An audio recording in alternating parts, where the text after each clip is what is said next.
Tá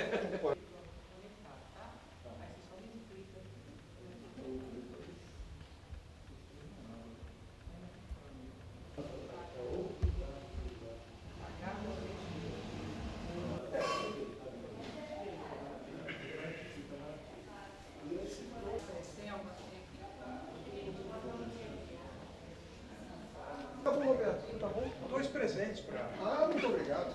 Nossa. Eu vou pensar um pouquinho. Já é um bom sinal.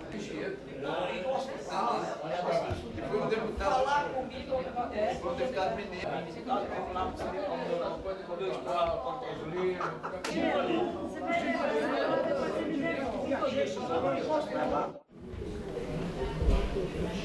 Boa noite a todos. Estamos reabrindo os trabalhos da ANE, começando em 2020, no meu modo de ver, do mais alto nível possível, intelectualmente falando. É uma alegria muito grande receber o Oleg aqui hoje. Eu ia dizer, eu estava pensando em dizer um dos 3 grandes tradutores brasileiros do russo, diretamente do russo. Mas ele não é um dos 3 grandes, ele é um dos 3 tradutores brasileiros diretamente do russo.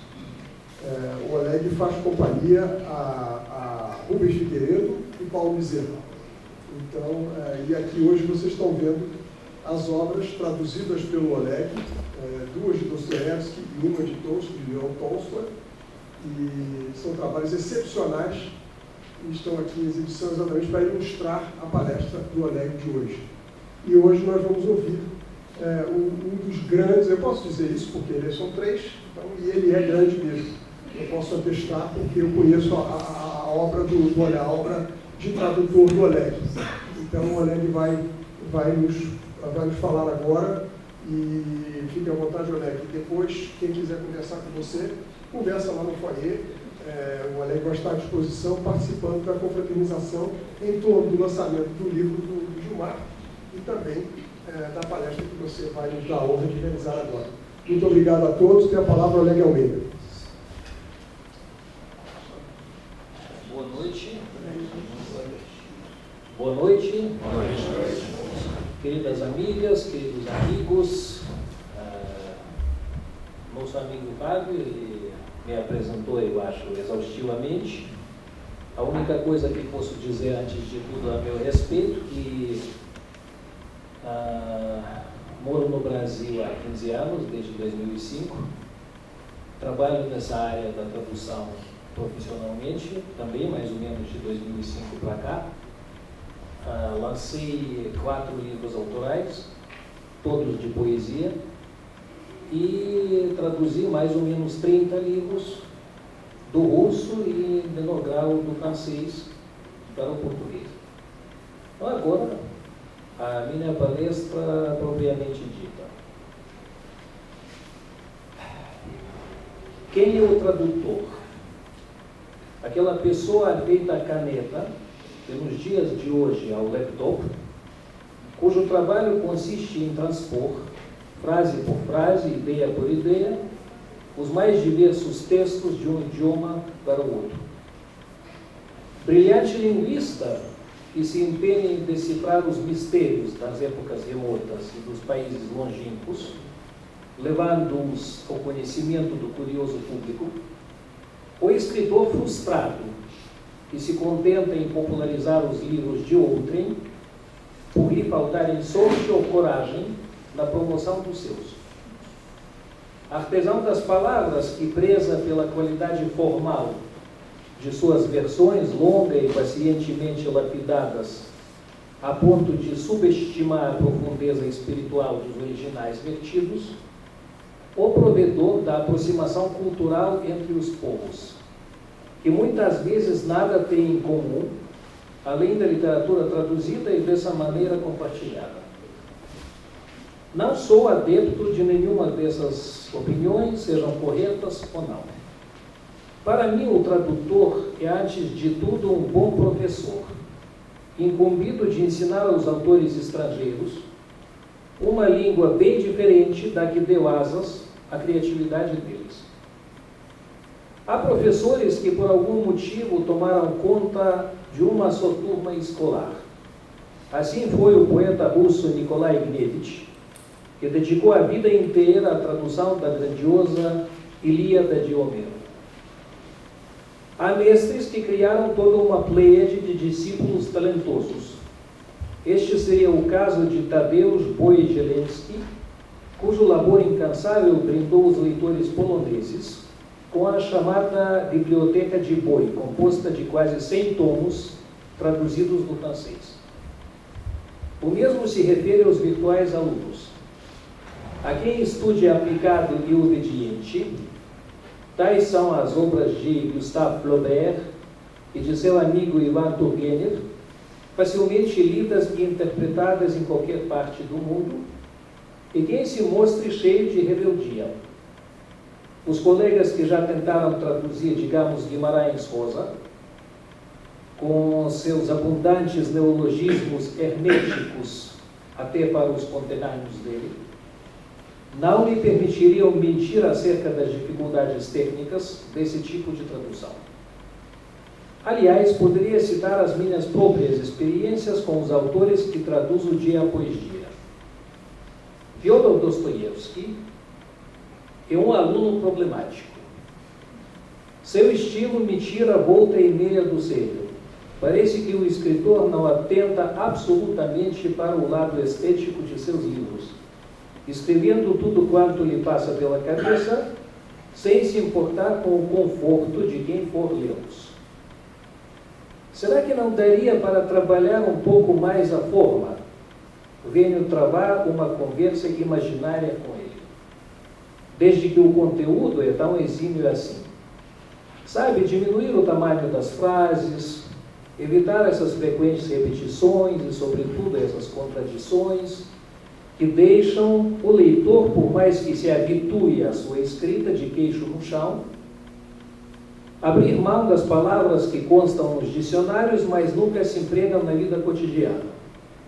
Não daria, não. Escrevo do jeito que quiser. Responde Dostoiévski, cáustico como sempre foi. Que o leitor use a cuca, senão que vá tomar banho. Leon Tolstói é, pelo contrário, um aluno exemplar. Sua narração não é áspera nem contraditória, seu pensamento se desdobra lenta, mas logicamente, de modo que a maioria dos leitores o capta e assimila sem o menor esforço. Acabo por elogiá-lo. Está tudo certo, Sr. Conde. Parabéns pelos seus textos bem fáceis e agradáveis de traduzir. É muita gentileza sua,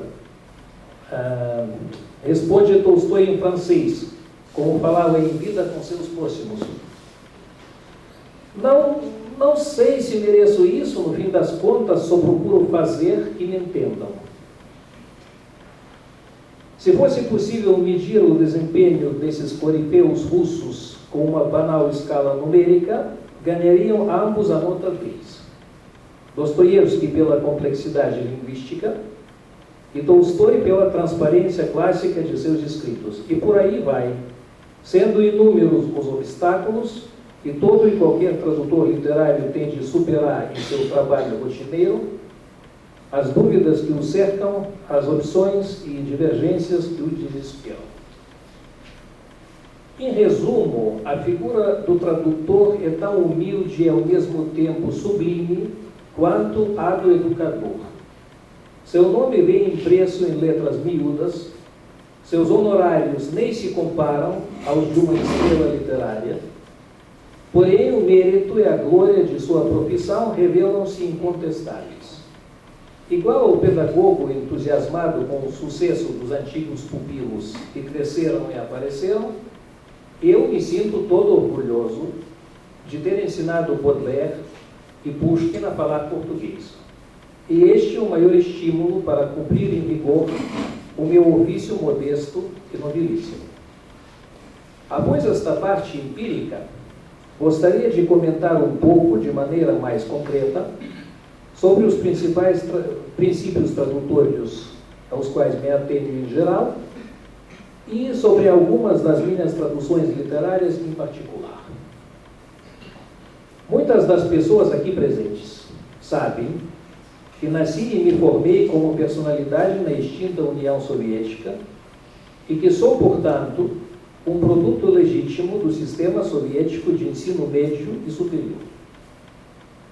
Havia duas escolas de tradução literária naquele país, ambas constituídas na década de 1920, quando o regime comunista ainda abria um espaço relativamente largo a toda espécie de experiências científicas e manifestações artísticas. Depois parou de abrir. Uma dessas escolas, a da tradução técnica ou tecnologicamente precisa, era bem rigorosa, digamos cartesiana, em tratar tanto o conteúdo quanto a forma das obras traduzidas de todos os idiomas imagináveis para o russo. A outra, a da tradução criativa, lidava com os dois componentes, a forma e o conteúdo, com uma liberdade maior, alegando que não se traduziam as palavras e frases exatas do autor, mas antes as ideias dele e as imagens criadas pela sua inspiração, que se preferia repensar e depois recriar sua obra num idioma diferente, a reproduzi-la de modo fiel e idôneo, maldosamente taxado de servil. Mais tarde, pelo fim dos anos 1930, a escola criativa ganhou um amplo reconhecimento oficial, foi amparada e promovida pelas autoridades culturais, enquanto sua rival, a escola tecnicamente precisa, ficou posta em segundo plano, se não reprimida por elas. Basta dizer que um dos principais expoentes dessa escola vencida, o filósofo Gustav Speth, que sabia 15 idiomas além do materno, acabou sendo acusado de espionagem e alta traição, sem nenhuma prova séria desses crimes, preso e fuzilado, para ver que a luta política, mesmo numa área tão distante do comunismo, do capitalismo e de todos os outros ismos que a gente conhece, era então extremamente acirrada e não raro levava ao desfecho trágico. Eu mesmo descobri essas duas escolas de tradução bem cedo, quando só começava a estudar letras e sonhava daquela maneira ingênua e inerente a muitos jovens com uma possível carreira tradutora. Os métodos da predominante escola criativa me foram ensinados na faculdade. Quanto aos da escola tecnicamente precisa, vista como ultrapassada, arcaica, digna de algum museu por ali, tirei-os dos livros antigos que lia na época. Fiquei encantado, sem exagero algum, com essa tradução tecnicamente precisa, sobretudo em prosa, já que em poesia a metodologia criativa se impõe e prevalece naturalmente, seja no Brasil, na Rússia ou em qualquer outro ambiente linguístico, e logo passei a utilizar seus preceitos nas primeiras traduções estudantis que fazia, inclusive para exibir minha pretensa erudição e desafiar meus professores. Não falo agora daqueles problemas que arrumei no período de aprendizagem, mas foram bem numerosos. Muitos anos depois, quando me mudei para o Brasil, para cá, e me dediquei profissionalmente à tradução literária, continuei traduzindo dessa maneira já testada, e assim, pouco a pouco, entrei em contato com as obras de Dostoiévski e de Tolstói.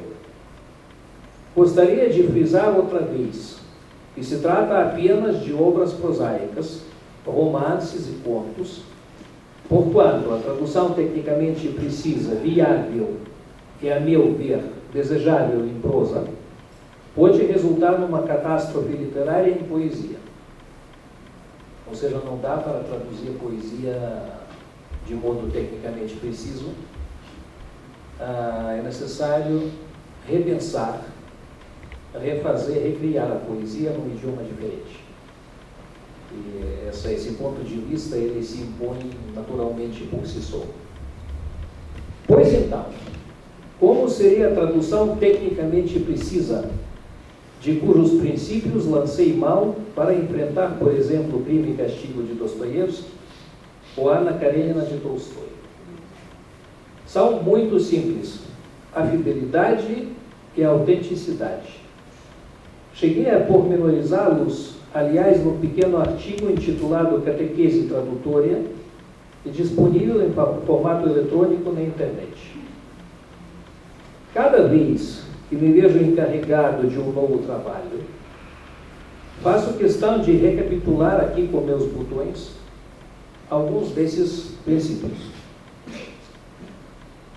Agora vou citar meu próprio artigo. Trate o autor traduzido com todo respeito. Mesmo se discordar cabalmente dele, não modifique, nem adapte de modo algum o que ele escreveu, permitindo que os leitores o julguem como lhes aprouver. Não interprete. Atribuir suas próprias convicções políticas e preferências estéticas ao autor traduzido, seja ele quem for, e máxime se não viver mais neste mundo, é um pecado dos grandes. Não complique nem descomplique o que estiver traduzindo.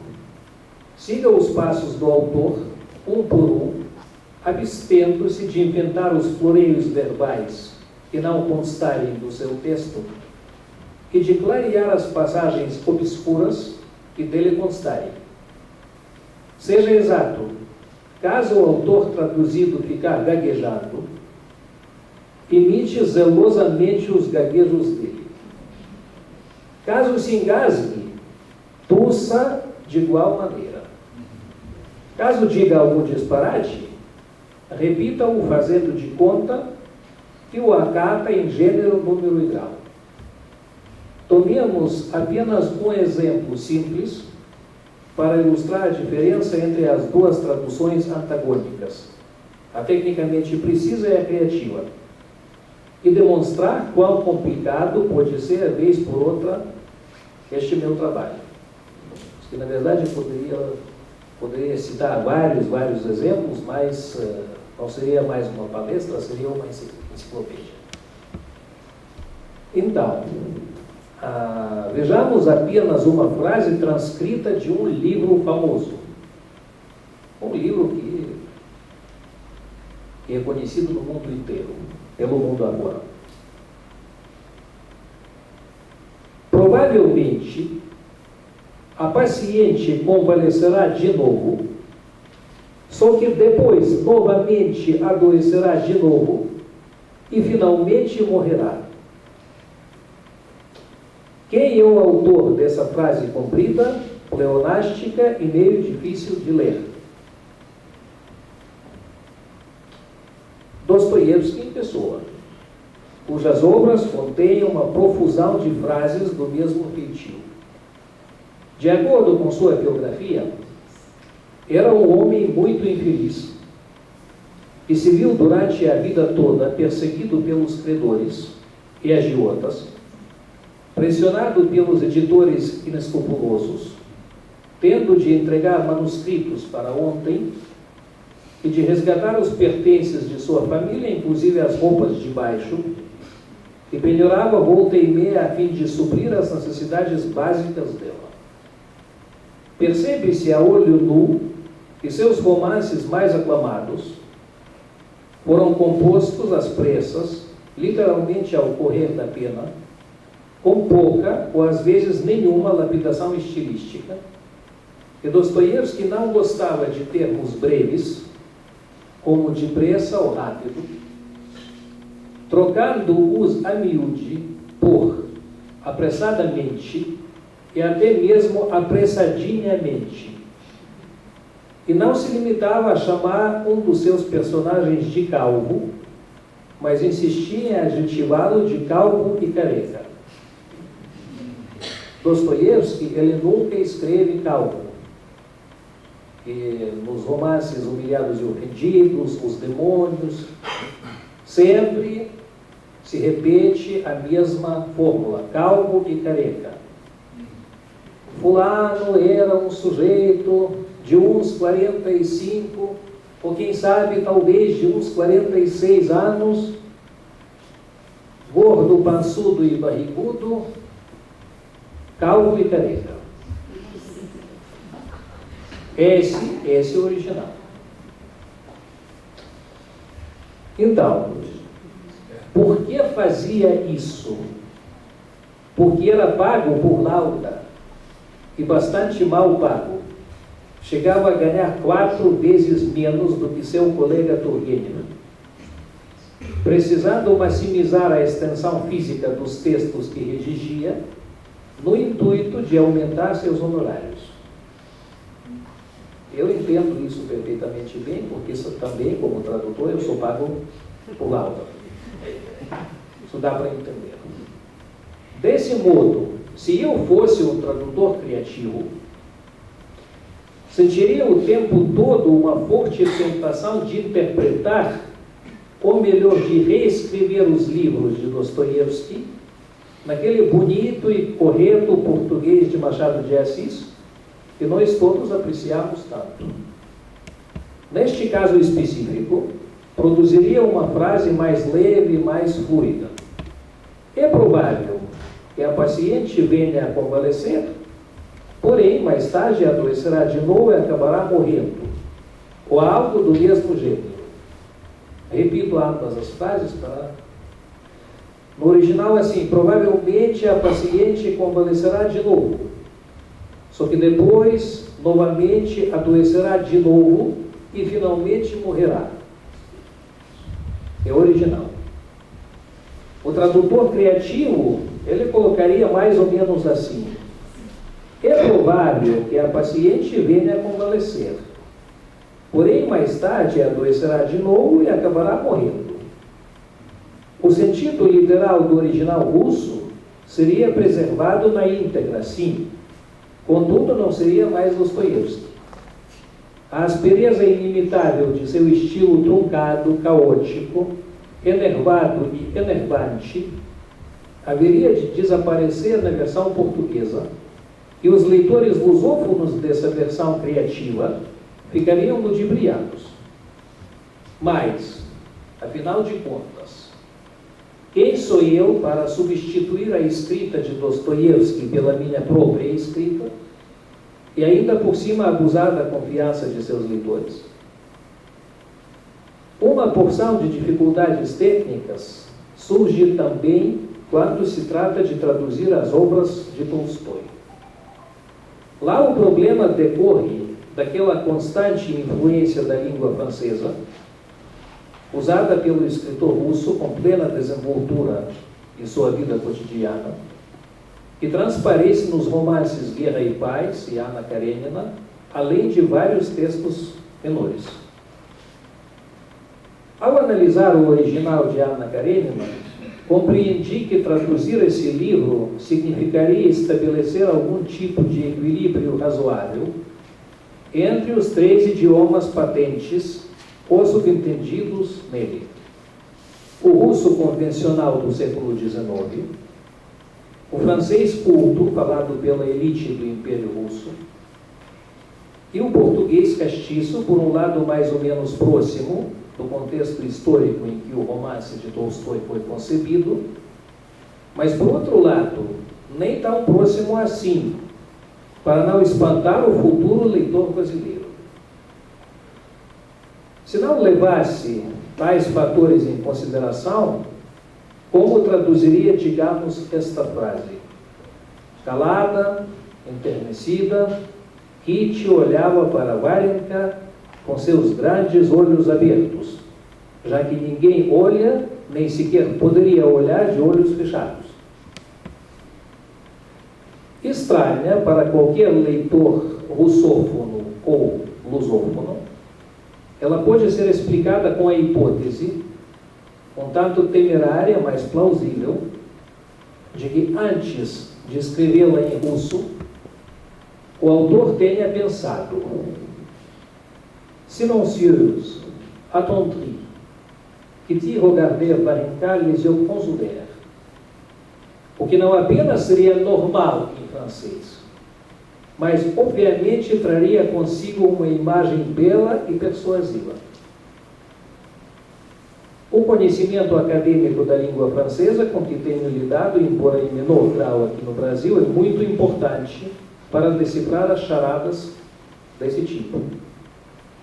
E aqui eu quero também explicar um pouco que Tolstói, como um conde, representante da maior elite russa da época, ele não falava russo na vida cotidiana, ele falava russo com seus criados, com os camponeses da sua fazenda, com o pessoal simples. Agora, no seu meio cotidiano, com sua família, com seus irmãos, com outros fidalgos da época com quem ele se comunicava, ele falava francês. E também eu posso ilustrar assim, que no romance Anna Karenina, lá aparece um personagem cômico, que veio ao interior, passar alguns dias na fazenda, quer ver o campo, ver a roça, caçar um pouco com seus amigos, e ele acha que sabe falar russo. Ele tenta usar aquelas frases populares, vamos botar o fulano no chinelo e tal. Ao mesmo tempo, que quando eles com espingardas vão caçar lá na floresta próxima a essa fazenda, o que acontece é que alguns mujiques, ou seja, alguns camponeses russos, ficam sentados, tomando vodka, almoçando, e gritam: ô senhorzinho, vem tomar um calicezinho aqui conosco, com a gente. E o conhecedor da língua russa e da vida popular, ele se vira para o fazendeiro e pergunta: o que ele diz? Ou seja, ele não entende o russo coloquial, o russo falado. Ele acha que entende, mas não entende. E em qualquer circunstância complicada, ele automaticamente passa para o francês. Por quê? Porque ele não fala russo. Isso transparece em todo o texto de Anna Karenina. É um romance onde a influência da língua francesa é muito forte. Muito forte. E sem falar no outro famoso romance, que é Guerra e Paz, onde, não sei lá, um quinto do texto é escrito direto em francês. Ou seja, você não traduza, você não pode simplesmente traduzir direto do russo, você passa do russo para o francês, depois volta do francês para o russo. É um original muito e muito complexo, linguisticamente falando. Resumindo, enfim, o que acabei de dizer, posso declarar que meu trabalho não presume nenhuma prática iconoclasta, nem tende a colocar a visão brasileira da literatura clássica russa, consolidada há muito tempo, de cabeça para baixo. Ou seja, Tolstói é Tolstói, Dostoiévski é Dostoiévski, que ficam em seu devido lugar. Nisso eu não mudo nada. Quando alguém se põe a estudar uma língua qualquer depois de adulto, pode conseguir uma fluência impressionante em usar essa língua, mas quase seguramente vai usá-la pelo resto da vida com aquele acento chato e falso que, segundo essa de Queiroz, denuncia logo o estrangeiro. É claro que meus Tolstói e Dostoiévski falam português com certo sotaque russo, mas faço de tudo para que esse jeito de falar não interfira nem um pouco na adequada compreensão de suas obras. Minha tarefa consiste, pois, em encontrar a aurea medioritas, a qual se refere o poeta romano Horácio, em fazer conforme um velho provérbio russo, com que os lobos sejam saciados e as ovelhas poupadas, ou seja, que o lobo comeu, mas a ovelha continua viva. Reconciliar as coisas irreconciliáveis. E harmonizar dois mundos tão dessemelhantes no sentido cultural, quanto são no sentido físico um coqueiro e uma bétula. E se pelo menos alguns leitores das minhas traduções conseguirem transitar com naturalidade entre esses dois mundos e entender que, apesar das suas inúmeras diferenças, são ambos igualmente humanos, o mundo lusófono e o mundo rusófono, a minha tarefa profissional será cumprida. Obrigado.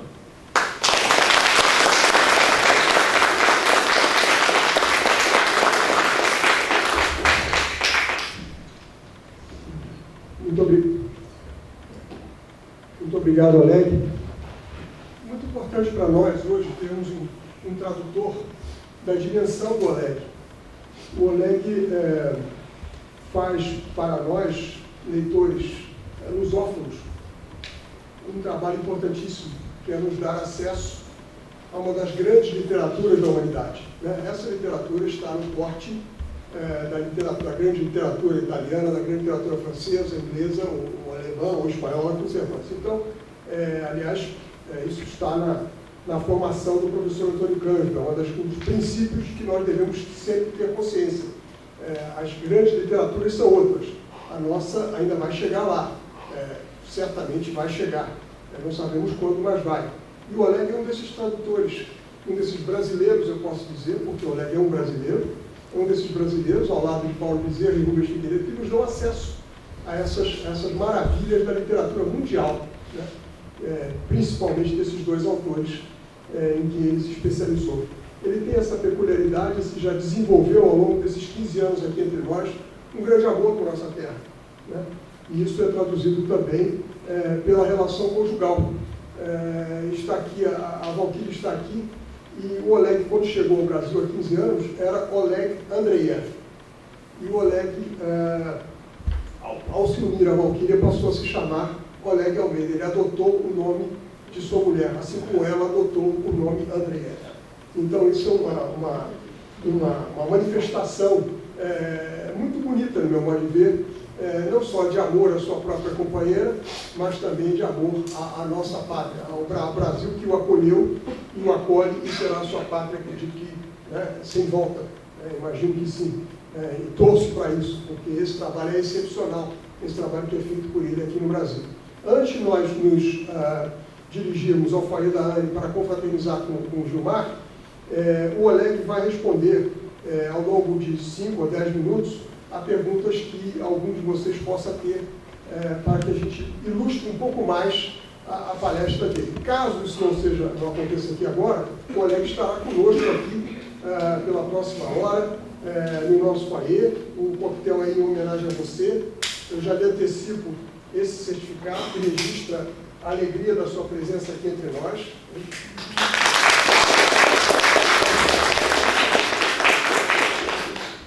E esses livros, essas belezas que estão aqui expostas, isso aqui foi doação do Oleg à biblioteca da ANE, portanto não há possibilidade de gracinhas, não, esse é meu, não tem. Isso aqui é da ANE, todos os 3 exemplares. Mas olha, por favor, presta atenção. Isso aqui é da ANE. Obrigado, Oleg. Alguém quer fazer alguma pergunta ao Oleg? O Oleg, pelo jeito, é um grande seguidor do Paulo Ronay, que foi, acho que foi pai dos tradutores estrangeiros aqui, né? E eu queria perguntar a ele, se ele sentir dificuldade, constrangido para responder, eu queria perguntar pela qualidade das traduções dos livros, desses autores todos, que nós temos aqui, até hoje, Dostoiévski, Tolstói, Turgenev. Certo. São de boa qualidade, são dentro desses parâmetros. Então, sem citar nomes, primeiro Paulo Ronay. Se não houvesse Paulo Ronay, eu acho que eu também não existiria como tradutor. Ou seja, eu tenho boas raízes, eu tenho bons precursores. E isso é inegável. Agora, quanto às outras traduções, uma questão complicada, uma questão que daria uma boa monografia fácil. Então, o que eu posso dizer? Antigamente, a literatura russa se traduzia para o português por interposição de outros idiomas. Geralmente francês. Geralmente francês, em menor grau inglês e espanhol. Em menor grau. Começaram a traduzir os autores russos do russo diretamente uns 20, 25, 30 anos atrás. E o primeiro foi Boris Schneiderman, que é o fundador da Escola da Língua e Literatura Russa na USP, já infelizmente finado hoje em dia. Boris Schneiderman. Isso. E acontece o seguinte, que as traduções antigas eu não posso levar em consideração porque são traduções de outras traduções. Embora haja alguns exemplos muito bem sucedidos, como por exemplo O Idiota de Dostoiévski, que traduziu um grande escritor, eu acho, brasileiro, José Geraldo Vieira, que ele traduziu do francês nos anos 40. Eu li essa tradução de cabo a rabo, literalmente conferindo com o original russo. Apesar de ser uma tradução indireta, feita do francês e não do russo, é uma tradução excelente. É uma tradução que reproduz aquela tensão psicológica de Dostoiévski, coisas muito sutis, coisas muito profundas. E eu acho que José Geraldo Vieira, como um bom escritor que ele mesmo era, ele conseguiu pegar o espírito de Dostoiévski. Quanto às traduções mais modernas, feitas diretamente do russo, infelizmente, eu não estou em condição de comentar a respeito, porque eu nunca leio as traduções dos meus concorrentes diretos, para não me submeter, em hipótese alguma, nem que seja casualmente, por mero acaso, para não me submeter a nenhuma influência deles. A única coisa, algumas traduções que eu li, que eu tenho certo contato, posso dizer que são traduções mais românticas. As minhas são naturalistas. E eu faço questão de dizer sempre que as minhas traduções com essa exatidão técnica, que são mais realistas e naturalistas.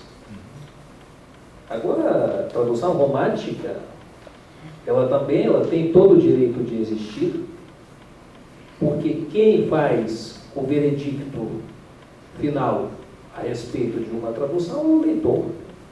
O leitor gosta, então, que Deus ajude, digamos assim. Obrigado.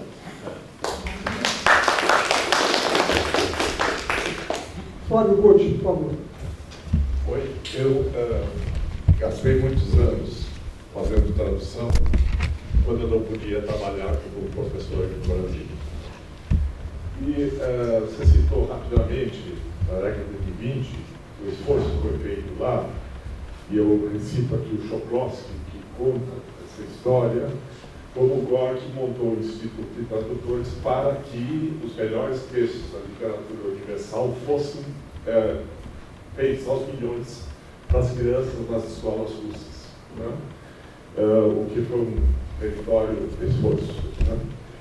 Eu traduzi, por exemplo, o Perfume do Patrick System, que vendeu mais de 1 milhão de exemplares. Eu ganhei ao todo $220 pela tradução do livro inteiro.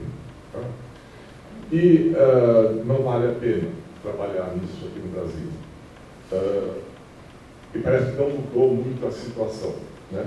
Mas a minha pergunta é outra. Eu acho que se eu entendi direito, me corrija se eu estiver errado, você contrapôs a tradução técnica, quase que da sua preferência, a tradução, vamos dizer, criativa, poética, e realmente, inclusive, eu acho que aí, no setor da literatura, da poesia russa, nós temos uma tradução de gente que não conhecia bem russo e que traduziu e que deixou muita coisa fora, né?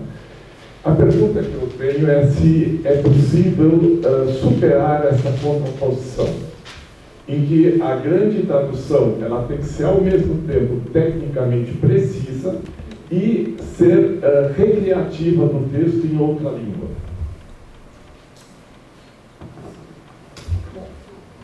Obrigado, Flávio. Depois da resposta do Oleg à indagação do Flávio Couto, nós vamos ter mais uma indagação aqui da plateia, que vai vir do nosso conselheiro Padre Aleixo. E depois nós vamos confraternizar, então, em torno do lançamento do livro de nosso companheiro Gilmar Duarte. Obrigado. Muito obrigado pela sua pergunta. Gostei. Posso dizer assim que em matéria de finanças, em matéria de pagamento, a situação não mudou muito, não. Realmente, a tradução é uma coisa difícil de ser feita, uma coisa ingrata. Posso dizer isso porque eu trabalhei com tradução técnica, com tradução oral, com tradução simultânea, com toda espécie de tradução. Tudo é mais ou menos a mesma coisa, ou seja, não dá para enriquecer por conta das traduções.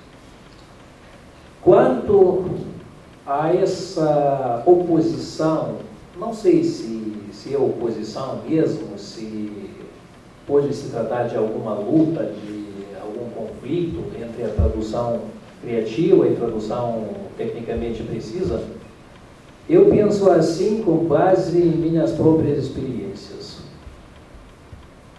Quando você traduz poesia, a tradução tecnicamente precisa, ela fica do lado de fora.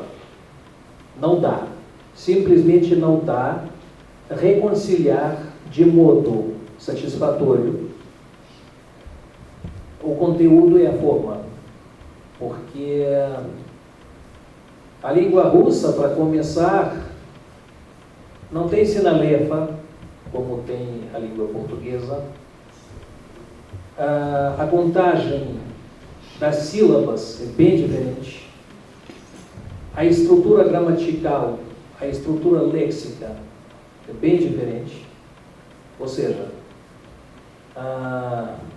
até o próprio som do idioma, quando você fala português e quando você fala russo, que no meu caso parece que até a voz um pouco muda. E quando você fala russo, você fala português. Traduzir pouca poesia, que quem traduziu muita poesia aqui nesta sala é Anderson Braga Horta, que é um grande tradutor de poesia. Do russo também? Não. Espanhol, mas se quisesse traduzir do russo, que eu ajudaria, a gente faria um trabalho conjunto. Do espanhol, do francês, um pouco do inglês, um pouco do alemão, que tem várias investidas nesse campo. Eu acho que, em se tratando de tradução poética, o jeito é recriar mesmo.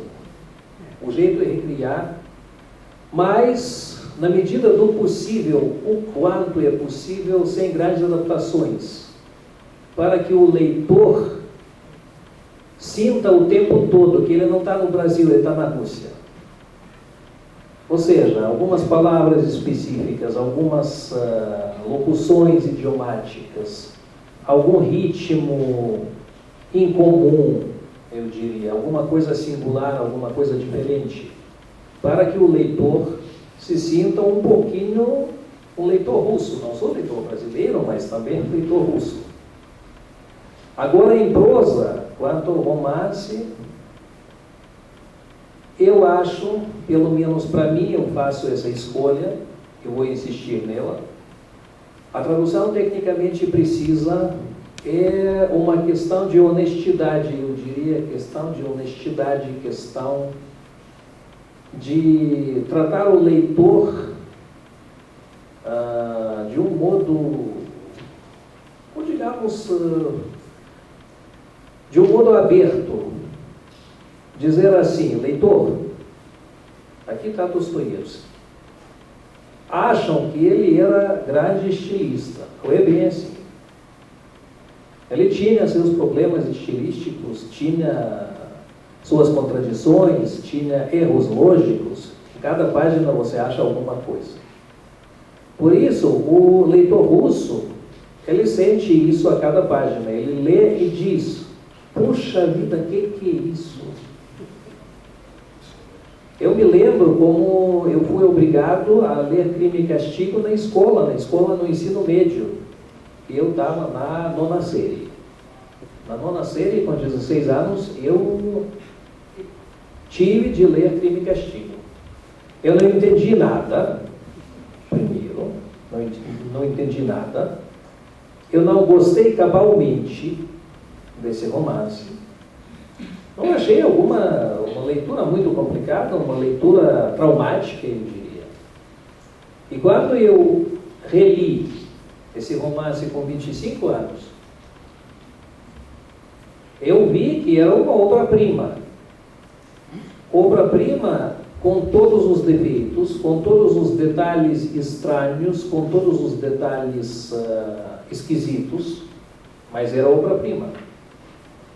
E que se fosse aquele estilo liso, reto, convencional, como muitos escritores escrevem e vão escrever, não seria Crime e Castigo. Que você lê, e quando eu já com 40 anos, eu comecei a traduzir Crime e Castigo aqui no Brasil. Fiquei hesitando se eu traduzo, se eu desisto. Mas depois eu pensei assim: olha, o leitor russófono, ele sofre quando ele lê Crime e Castigo, ele sofre, às vezes fisicamente. Então, pela lógica da literatura, da estética, que o leitor brasileiro venha a sofrer também. Pensei assim, por isso que eu traduzi. Eu não tirei nada, não acrescentei nada, não expliquei nada. Ou seja, está escrito desse jeito, jeito estranho na própria língua russa. Então, a minha tradução, ela soa, na medida do possível, estranhamente em português. Ou seja, Dostoiévski escreve desse jeito, às vezes feio, às vezes estranho, às vezes sem lógica, às vezes com demasiada lógica, que a gente nem chega a entender logo. Então, tudo isso tem que aparecer na minha tradução. Eu penso assim, é uma questão de honestidade com os leitores. Mais ou menos assim, embora seja um tema muito amplo, que eu poderia ficar citando aqui dezenas de frases que estão na minha cabeça e tentar explicar essa minha abordagem, mas o nosso tempo é limitado, naturalmente, então. Mas, mais ou menos, em traços gerais, é isso que eu queria dizer. Obrigado. Inicialmente, felicitações pela excelente exposição. 2 pontos. Há um provérbio em italiano: tradutore, traditore. Algum possível comentário sobre essa frase, talvez injusta, tá? Mas é um alerta para quem lê, tem que ler com cuidado. Uma outra questão é a seguinte: as línguas, gramaticalmente, têm umas mais recursos, mais amplidão, mais diversidade, outras não. Por exemplo, você pode ler essa frase: a serpente era astuta entre os animais. Em hebraico, não há o superlativo que nós temos em muitas línguas. A ideia é astustíssima, ou a mais astuta. Isso aparece também quando você vai encontrar a frase num túmulo lá no Egito de uma mulher e estava escrito: faleceu ao dar à luz seu filho primogênito. Então nós associamos a ideia de primogênito àquele que teve 2, 3 filhos. Primogênito significa o primeiro gerado, quer tenha havido um segundo, quer não tenha. Então, a solução que muitos usam é colocar uma nota ao pé da página, explicando as diferenças, né, as limitações dos idiomas e entrando um pouquinho no sentido para que o leitor possa tirar melhor proveito do seu trabalho. Obrigado. Certo. Muito obrigado também pela sua pergunta, muito sábia, aliás, muito interessante. Quanto ao provérbio italiano, é uma coisa muito conhecida na nossa área. O tradutor, ele sempre trai. Mas ele trai por necessidade, porque às vezes, os idiomas são tão diferentes que simplesmente não dá para traduzir com um grau satisfatório de exatidão. Ou seja, a gente lança mão de vários recursos disponíveis, por exemplo, em português, para traduzir do russo, até do francês, embora o francês seja uma língua muito mais próxima, muito mais parecida com o português. Mas, como eu já falei, o negócio é achar aquela áurea mediocritas, média de ouro, para alimentar os lobos e ao mesmo tempo não matar as ovelhas. Ou seja, tentar inventar alguma coisa plausível, alguma coisa que se enquadre nos esquemas de ambos os idiomas, no meu caso do russo e do português. E eu concordo plenamente com isso. As notas de rodapé são muito importantes. Às vezes acontece que o tradutor criativo, como eu digo, ele ignora a realidade do outro país, do outro idioma, e adapta à realidade brasileira, o que existe no Brasil e tal. Mas não podemos perder de vista nem por um minuto que Dostoiévski não é Machado de Assis. E Tolstói não é essa de Queiroz. E os dois viveram e trabalharam num ambiente linguístico e sociocultural muito diferente. Eu não vejo, quando eu comparo o contexto histórico do Brasil do século XIX com o contexto histórico da Rússia do século XIX, eu não vejo tantas semelhanças. Tem coisa semelhante, escravidão, por exemplo. Só que aqui eram escravos negros, era outro sistema, e lá quem era escravizado não eram os africanos, e era a sua própria população, eram os camponeses. Mas o sistema era o mesmo. A crueldade, a injustiça, a barbárie eram exatamente iguais. Agora, no nível da ideologia, no nível do pensamento, da cultura, da ciência, são coisas bem diferentes. Não tem como comparar várias coisas que escreve, por exemplo, Tolstói.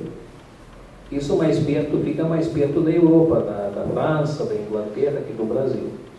E eu tenho que levar essa diferença ao conhecimento e, na medida do possível, ao reconhecimento do leitor brasileiro. Notas de rodapé, só um exemplo. Nos textos russos do século XIX, você encontra volta e meia a palavra lapti. Ou talvez alguém saiba, se ninguém sabia, eu explico. O lapti é tipo de uma espécie de sandália feita de entrecasca de árvores. Ou seja, tiravam casca de árvore e trançavam uma espécie de sandália. O tradutor criativo, ele sente essa tentação de cortar a palavra lápis fora e de escrever alpercatas, por exemplo. Alpercatas, sandálias, alguma coisa assim. Mas não é exatamente a mesma coisa. O lápis do camponês russo, ninguém vai falar que o fulano come com alpercata, ou que come com sabor, por exemplo, em francês. Porque são coisas diferentes que podem parecer fisicamente, mas não envolvem esse contexto cultural, esse contexto psicológico, mental, que se associa aos lápis russos. E a minha visão é essa. Obrigado.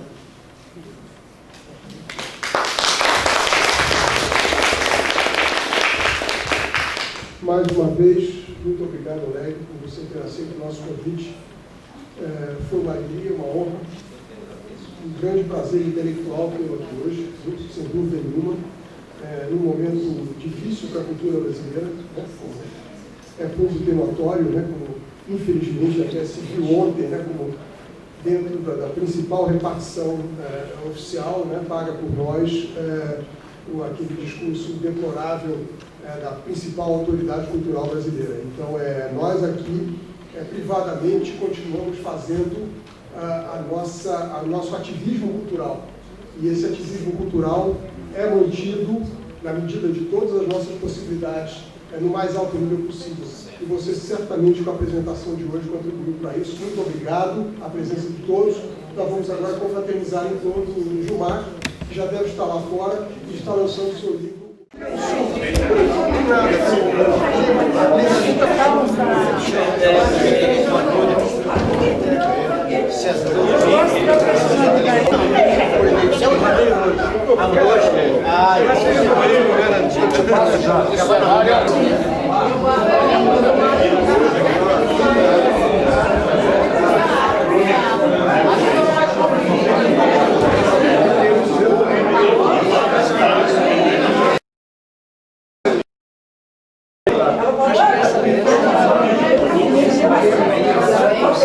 A Elvira, a mãe, a Fernanda, vai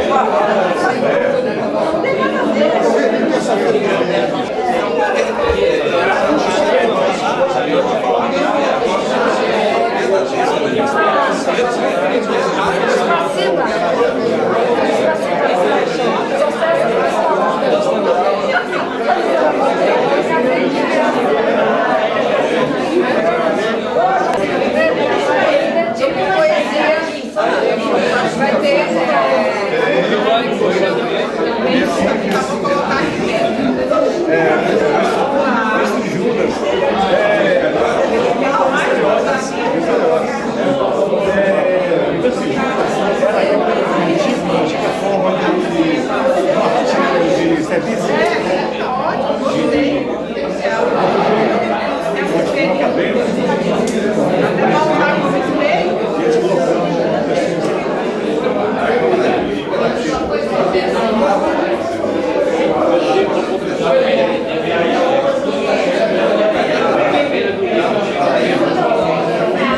Deputado.